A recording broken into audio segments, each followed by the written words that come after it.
All right, hello everyone. It is Tuesday, 11:37. Yes, I'm a few minutes late. We usually try to get on at 11:30, but it is FRAZELMA LYNN, the Parenting 911 coach, and it's time for us to have lunch together. So this is Do Lunch with Parenting 911. I'm grateful for you all to join me. Hope you have something good to eat. I'm actually hungry, so I'm looking forward to lunch today. We're going to talk today a little bit about stop arguing. Parents, stop arguing. Think about it this way. When you're doing something, the same thing over and over, and you see that it's not working, well, then maybe you should stop and let's do something different.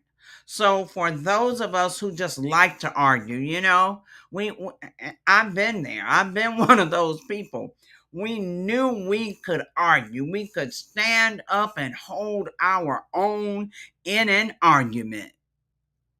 You don't need to do that with your children. So what happens when they're younger, they may not be as argumentative. And we don't do as much arguing. Maybe some, but not as much. However, as children develop, yeah, that's when changes start occurring. And honestly, parents, we're not ready for the changes. We see our children growing up and we see the development. We're just not ready for it yet. Come on, we're just not ready. I put up a post that says parenting teens or as children grow up, parenting should be thought of like a dance. And as children grow up, the rhythm changes. That's all. The rhythm changes. And we have to change with the rhythm. So most of us as parents, come on, let's be serious. We don't like to change. Whatever that parenting style is, we want to do it just that way, no matter what changes. We just want to stay in that vein, mainly because that vein is comfortable. It doesn't matter if that vein is not productive, if it's not helping your children thrive and be more successful. We just want to stay right there. But as the adults, as the bigger person, as the parent that wants the best for their children, we have to make a change. The rhythm changes. That means we need to change. The dance step changes. And so as children get a little older, developmentally, they become more argumentative. That's normal. We're teaching them as younger children to speak up for themselves, use their words. One of my very dear friends, she said she would always tell her granddaughter, use your words. I do not respond to this and whining and all. She says, I don't respond to that. Use your words. Well, now that her granddaughter is 4, maybe, she says, oh my gosh, now I need to tell her to reduce the words.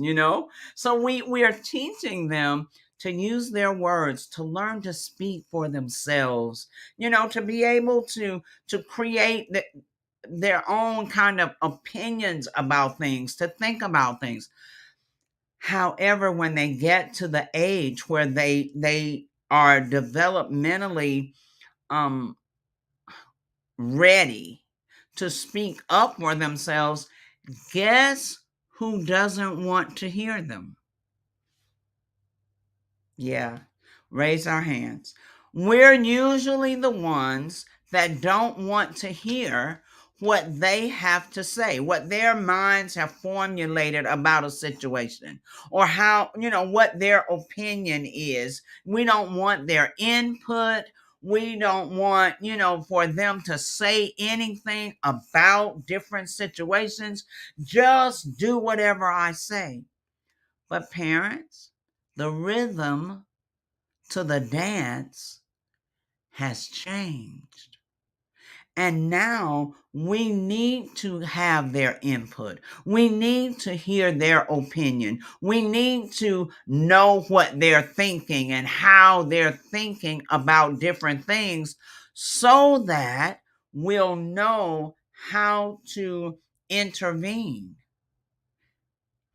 Don't argue just going back and forth.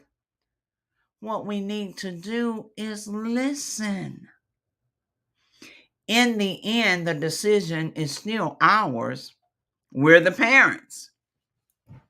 But our decisions can change or at least be tweaked a bit just by listening to them. And then they feel like they have a voice. They feel empowered to have an opinion. Why teach them how to speak up if we don't want to listen?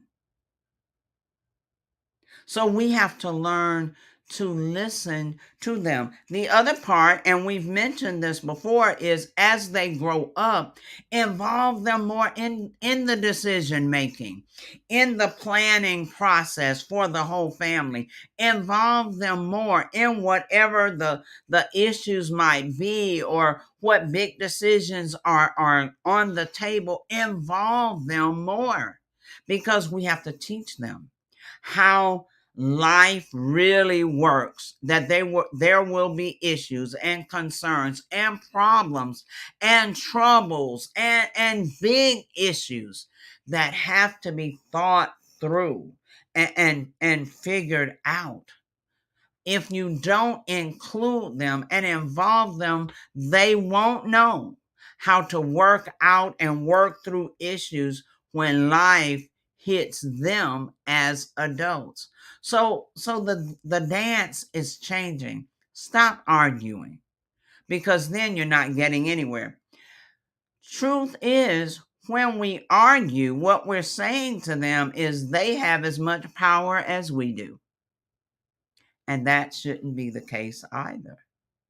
So stop arguing back and forth, debating back and forth, negotiating back and forth, because somebody is going to get frustrated. And somebody is going to say something now to hurt the other person.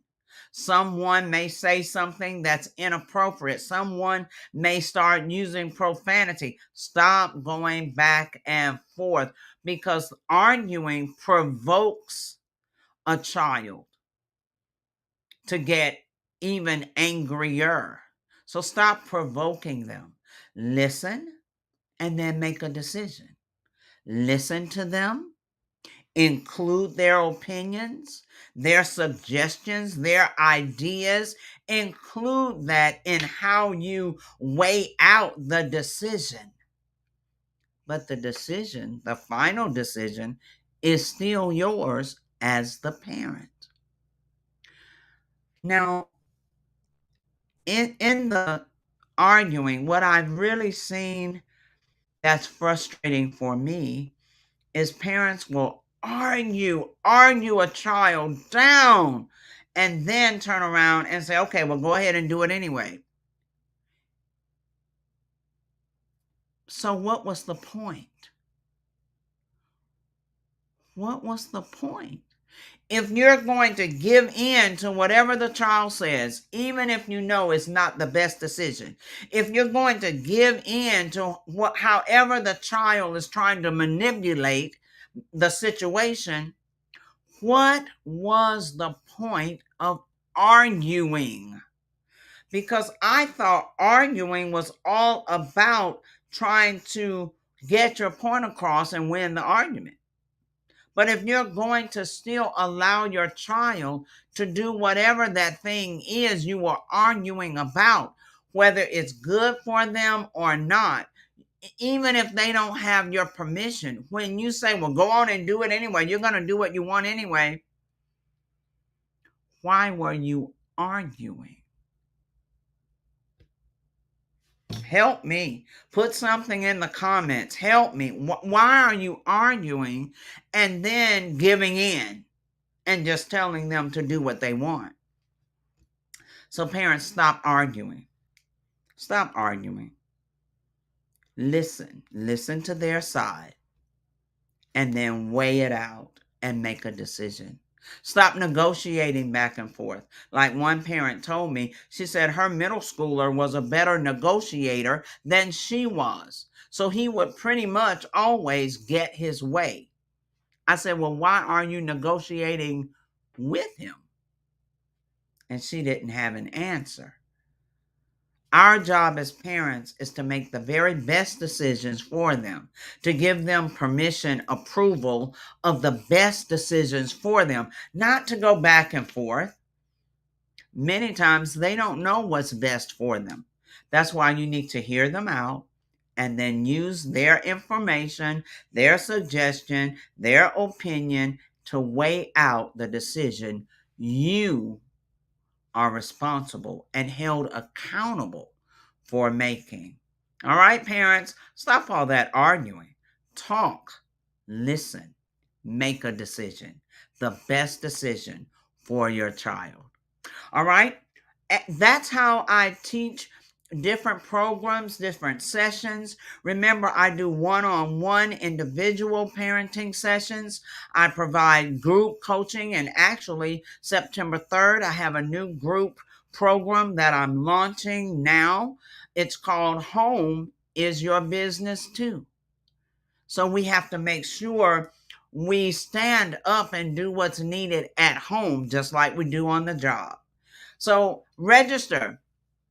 You'll see that on Facebook. You'll see it on Instagram. You can go to the website, www.parenting911.org. If you want more teaching of what you're getting on Tuesday, let's dive a little bit deeper and customize things for your family. So if you want more teaching, go to www.parenting911.org and schedule a strategy session with me.